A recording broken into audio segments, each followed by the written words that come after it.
तमहीद के तौर पे चंद जुमले ताकि हमारे जवानों को, बच्चों को, बहनों को समझ में आए। किसी का मिलाद बयान नहीं हो सकता। नंबर एक, उसकी वजह यह है कि जब बच्चा पैदा होता है तो वो शान वाला नहीं होता, बाद में वो शान वाला होता है। तो आखिर पैदाइश का वाकया याद कौन रखे, जमा कौन रखे? मिसाल के तौर पे मौलाना तो बने चाहे वो 14 साल, 15 साल, 16 साल, 18 साल की उम्र में, पीर बने 24 साल, 25 साल की उम्र में। फिर ये बात कौन बयान करेगा और कौन याद रखेगा? और फिर एक बात, मौलाना बने भैया आप बाद में, लेकिन जब पैदा हुए थे, हया के पर्दे में सच्ची सच्ची बात कहूंगा, इसलिए कि हक बयान करने में ना अल्लाह हया करता है, ना रसूलुल्लाह हया करते हैं, और ना अल्लाह रसूल के मानने वाले हया करते हैं। पर्दे में बयान करूं, अरे पैदाइश के वाकयात कौन क्या बयान करेगा? यही बयान किया जाएगा कि जब हजरत जी पैदा हुए थे तो गंदगी में लिपटे हुए थे, गलाजत में लिपटे हुए थे, गंदगी में लिथड़े हुए थे, गाफ लगी हुई थी, बदबू आ रही थी। ये सब चीजें हैं कि नहीं है? तो इसीलिए किसी का मिलाद बयान होता ही नहीं है। सब बातें बयान होते हैं लेकिन मिलाद किसी का बयान नहीं होता। मगर मुकद्दर पे नाज करो अपने सुन्नियों, अल्लाह ने हमें कैसा नबी अता फरमाया है कि हम बेधड़क उसका मिलाद बयान करते हैं और दुनिया दंग रहती है कि जिसकी विलादत इतनी बेमिसाल हो उसकी जिंदगी नाराए तकबीर, नाराए रिसालत, जश्न ईद मिलादुन नबी, शान अहले बैत कॉन्फ्रेंस, नाराए हैदरी। अरे मिलाद बयान करने के लिए बाप का किरदार भी पढ़ना पड़ेगा, मिलाद बयान करने के लिए माँ का किरदार भी पढ़ना पड़ेगा, मिलाद बयान करने के लिए पैदाइश के वाकयात भी पढ़ना पड़ेंगे। अरे लाओ मेरे नबी के वालिद जैसा किसी का वालिद, अल्लाहू अकबर। जब लोगों का नाम अब्दुल शम्स था, अब्दुल उज़्ज़ा था और पता नहीं क्या क्या था, उस जमाने में मेरे नबी भी अब्बा का नाम अब्दुल्ला था, अब्दुल्ला। तवज्जो फरमा।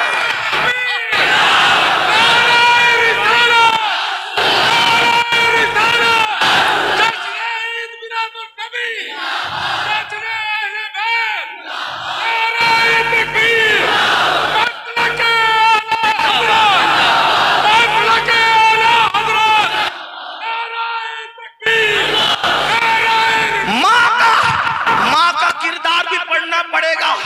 जब रसूलुल्लाह दुनिया में तशरीफ न लाए थे, तवज्जो, जब रसूलुल्लाह दुनिया में तशरीफ न लाए थे तो बहुत सारे लोगों की माएं ऐसी होती थी। मैं गाली नहीं दे रहा हूं, मैं तारीफ पढ़ रहा हूं और अपनी गुफ्तगू का जिम्मेदार अकेला मैं खुद हूं। मुफ्ती साहब से पूछना, उस जमाने में बहुत सारी लोगों की, बहुत सबकी नहीं, बहुत सारे लोगों की माएं ऐसी थी कि एक एक औरत 8-8, 10-10 मर्दों के साथ अपनी रातें गुजारा करती थी। उस दौर में नंगे होकर लोग काबे का तवाफ करते थे। जिस जमाने में लोग अपनी माओं के साथ भी ज़िना कर लेते थे, जानवरों के साथ भी ज़िना कर लेते थे, उस जमाने में मेरे नबी की अम्मी को सिर्फ 15 साल की उम्र में पूरा मक्का तैयबा और ताहिरा के लक़ब से पुकारा करता। ये भी तो कोई किरदार पढ़े ना। अब आइए, मैं बहुत दूर नहीं जाना चाहता, सिर्फ करीब आकर के मिलाद के चंद गोशे पढ़ना चाहता हूँ। हुजूर अलैहिस्सलातु व तस्लीम के अब्बा जान, हुजूर अलैहिस्सलाम के वालिद बुजुर्गवार सरकार अब्दुल्ला 17 या 18 साल की उम्र में पर्दा फरमा गए। अभी चेहरे पे दाढ़ी के बाल भी नहीं निकले थे, अब पर्दा फरमा गए। पता है, सीरत निगारों ने लिखा है नबी के अब्बा जान कितने खूबसूरत थे। नबी पाक की अजमत का अंदाजा कर लो, नबी के अब्बा जान कितने खूबसूरत थे, कितने खूबसूरत थे, कितने खूबसूरत थे। सीरत निगारों ने लिखा है जब नबी के अब्बा जान मक्के की गलियों से निकलते थे तो कमारी लड़कियां उनको देखकर कभी कभी बेहोश हो जाती थी, इतने खूबसूरत थे, तमन्ना करती थी अब्दुल्ला हमारी तरफ मुतवज्जे हो जाए। लोगों ने लिखा है कि दौरे यूसुफी वापस पलट आया था। मिस्र में दुनिया ने यूसुफ के दौर में जो नजारे देखे थे, सरकार अब्दुल्ला के दौर में मक्के ने वो नजारे देखे। कोई औरत तो यहाँ तक कहने लगी, तवज्जो, कोई औरत तो यहाँ तक कहने लगी, अब्दुल्ला मेरे साथ सिर्फ एक रात गुजार ले, मैं तुझे बदले में 100 ऊंट दूंगी, 100 ऊंट। तो सरकार अब्दुल्ला ने क्या जवाब दिया पता है? अभी कुरान नाजिल नहीं हुआ, अभी बुखारी बुखारी मुस्लिम का तसव्वुर भी नहीं है। बताओ इतने गंदे माहौल में, जबकि ज़िना फैशन है, जबकि बुराइयां सर चढ़ कर बोल रही है, उस वक्त 100 ऊंट का ऑफर है और साथ में ज़िना का ऑफर है। सरकार अब्दुल्ला का जवाब सुनो, मेरे नबी के अब्बा जान का जवाब सुनो। फरमाते हैं मुझे जमीन में गड़ जाना तो गवारा है, लेकिन किसी से ज़िना करना गवारा नहीं है। 100 ऊंट का ऑफर ठुकरा दिया।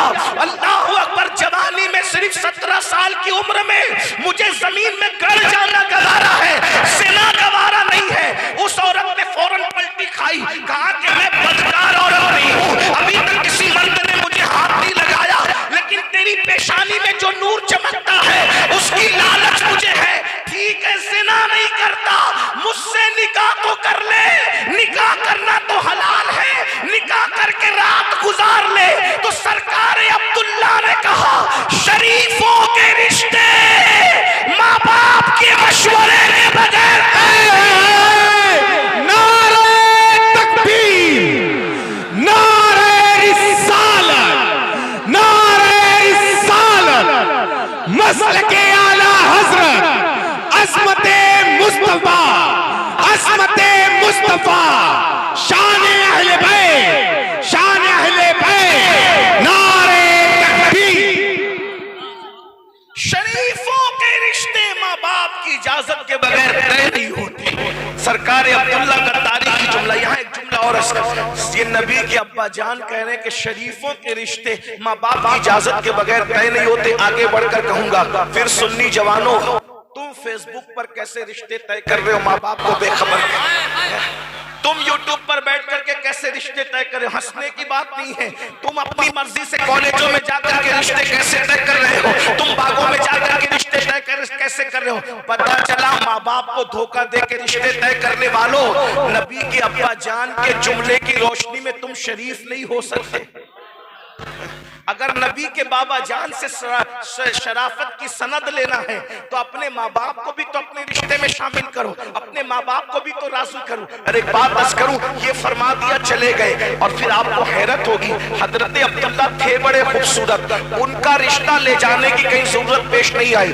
आपके यूपी में क्या रस्म रिवाज है मुझे नहीं पता, लेकिन हमारे महाराष्ट्र में ये रस्म है कि लड़की वाले पहले लड़के वालों के घर नहीं आते, बल्कि लड़के वाले बात कर पहले लड़की वालों के घर जाते हैं। हमारे यहाँ ऐसा है, आपके यहाँ क्या है मुझे नहीं पता, आपके यहाँ का रिवाज क्या है? ऐसा ही है, मुफ्ती साहब फरमा रहे कि लड़के वाले पहले लड़की वालों के घर आते हैं, उसके बाद बात आगे जाती है। मगर ये नूरे मुस्तफा का मोजज़ा था कि हजरत आमिना के घर हजरत अब्दुल्ला के घर वालों को जाना नहीं पड़ा, बल्कि हजरत आमिना के घर वाले खुद रिश्ता लेकर चलकर हजरत अब्दुल्ला के घर पहुंचे हैं। और उसके पीछे वाकया भी सुन लो, बड़ा खूबसूरत सा वाकया है। मिलाद की बात आई तो बड़ा खूबसूरत सा वाकया है। सरकार अब्दुल्ला को शिकार करने की आदत थी, शिकार करने के लिए जंगल में गए थे, शिकार करने के लिए जंगल में गए थे और इत्तेफाक से हजरत वहाब हुजूर के नाना अब्बा को भी शिकार करने की आदत थी, वो भी शिकार के लिए जंगल में गए थे। और आपको पता है वो जो आसमान में सितारे हैं जितने दिखते उतने नहीं है, बल्कि जितने दिखते उससे बहुत ज्यादा है। और बास सितारे ऐसे हैं जो नबी के अब्बा की पैदाइश पर सिर्फ चमकते हैं, बास सितारे ऐसे हैं जो नबी की अम्मी की पैदाइश पर सिर्फ चमकते हैं, बास सितारे ऐसे हैं जो नबी की पैदाइश पर चमकते हैं। यहूदियों ने अपनी आसमानी किताबों के जरिए से ये बात पता कर ली थी कि नबी के अब्बू जान पैदा हो चुके हैं, आखिरी नबी पैदा होने वाले हैं। तो चंद यहूदी मुल्ले मिल करके मक्का आकर के रहने लगे थे और क्या चाहते थे, नबी के अब्बा की निशानी आसमानी किताबों में क्या है सब पढ़ कर आए थे। यानी नबी के आने से पहले अल्लाह ने नबी के अब्बा की निशानियां भी बयान कर दी थी, नबी की अम्मी की निशानियां भी बयान कर दी थी, नबी की पैदाइश की निशानियां भी बयान कर दी थी। तो वो सब पढ़ कर आए थे, पढ़े लिखे थे, इसीलिए उनको मुल्ला जी कह रहा हूँ, बुरा मत मानना। उन मुल्ला जी लोगों ने पढ़ कर आए थे, मक्के में रहते थे। फलान क्या था, नबी आखिर समा पैदा होंगे, हम में तो नहीं आएंगे, यानी यहूदियों में नहीं आएंगे, ईसाइयों में नहीं आएंगे, बल्कि किसमें आएंगे, बनी इस्राइल में नहीं आएंगे, बनु इस्माइल में आएंगे। तो उन्होंने क्या प्लान किया, नबी के अब्बा का ही मर्डर कर दो, नबी के अब्बा को ही कत्ल कर दो, नबी के अब्बा ही मर जाएंगे तो नबी पैदा हो सकेंगे, नहीं हो सकेंगे। इस तरह वो हजरत अब्दुल्ला के पीछे पीछे लगे रहते थे कि मौका पा करके कत्ल कर देंगे तो क्या होगा, यहूदियों की साजिश क्या थी मेरे ज़ौक़ के मुताबिक सुने, क्या मिलाद होने नहीं देंगे। यहूदी मुल्लों की क्या साजिश थी, मिलाद होने नहीं देंगे। मुल्ला कह रहा था मिलाद होने नहीं देंगे, अल्लाह कह रहा था हम करवाएंगे। मुल्ला की नहीं चली, अल्लाह की चल रही है। अगर आज भी कोई मुल्ला कहता है मिलाद होने नहीं देंगे, तो जरा देखो दिल का रिश्ता कहां से जुड़ रहा है, कहां से जुड़ रहा है। लेकिन उस वक्त भी मुल्ला की नहीं चली और अब भी मुल्ला की नहीं चल रही है। जितना मिलाद को खत्म करने की कोशिश की जा रही है, उतना मिलाद के डंके बजते जा रहे हैं। हश्र तक डालेंगे हम, पैदाइश मौला की धूम मिस्र फारस नहीं के किले गिराते जाएंगे। खाक हो जाए अदू, खाक हो जाए अदू, चलकर मगर हम तो रजा, दम में जब तक दम है जिंदगी। नारे तकबीर, नारे रिसालत, नारे रिसालत, मसलके आला हजरत, मखदूमे खीरी, मखदूमे खीरी, नारे तकबीर, नारे रिसालत। और पेशे नजर वो नौबहार, सजदे को दिल है बेकरार। पेशे नजर वो नौबहार, सजदे को दिल है बेकरार। और रोकिए सर को रोकिए, हाँ यही इम्तिहान है। रोकिए सर को रोकिए, हाँ यही इम्तिहान है। और गोद में आलमे शबाब, हाले शबाब कुछ न पूछ। गोद में आलमे शबाब, हाले शबाब कुछ न पूछ। गोद में आलमे शबाब, हाले शबाब कुछ न पूछ। गुलबुले बागे नूर की और ही कुछ उठान है, गुलबुले बागे नूर की और ही कुछ उठान है। और खौफ न रख रजा जरा, तू तो है अब्दे मुस्तफा। खौफ न रख रजा जरा, तू तो है अब्दे मुस्तफा। तेरे लिए अमान है, तेरे लिए अमान है, तेरे लिए अमान है, तेरे लिए अमान है। आज की ये महफिल हर दो उन्वान पर मुश्तमिल है। एक तो मिलादुन नबी सल्लल्लाहु अलैहि वसल्लम और अज़मत अहलुल बैत। बज़ाहिर लोगों को यूं लगता है कि ये दोनों में मुनासिबत क्या है, लेकिन ये दोनों लाजिम व मलज़ूम है। मिलाद मुस्तफ़ा भी और अज़मत अहले बैत भी। उसकी वजह यह है कि हुजूर अलैहिस्सलातु व तस्लीम की सीरत का ततिम्मा हुजूर के विसाल पर नहीं होता, बल्कि शहादत इमाम हुसैन पर होता है। बहरहाल मेरी चूंकि वक्त भी ज्यादा हुआ है और घंटे भर का टाइम है और दोनों उन्वान मैंने आपके सामने पढ़ना है। दुआ करें कि अल्लाह ताला वक्त में बरकत रखे और मैं दोनों उन्वान को आपके सामने पढ़ सकूं। मिलाद मुफ्ती साहब ने भी और उनसे पेशरो मुकर्रिर मैंने नहीं सुना, लेकिन मुफ्ती साहब की गुफ्तगू सुनी कि इन लोगों ने मिलाद पर गुफ्तगू की। मिलाद किसे कहते? एक बात मैं आपको बताऊं, खीरी और गिरद नवा से आने वालों, कायनात में किसी का मिलाद पहली बात तो मनाया नहीं जाता। मिलाद किसी का बयान मनाया नहीं जाता, मतलब बयान नहीं होता। और किसी का मिलाद बयान हो भी नहीं सकता।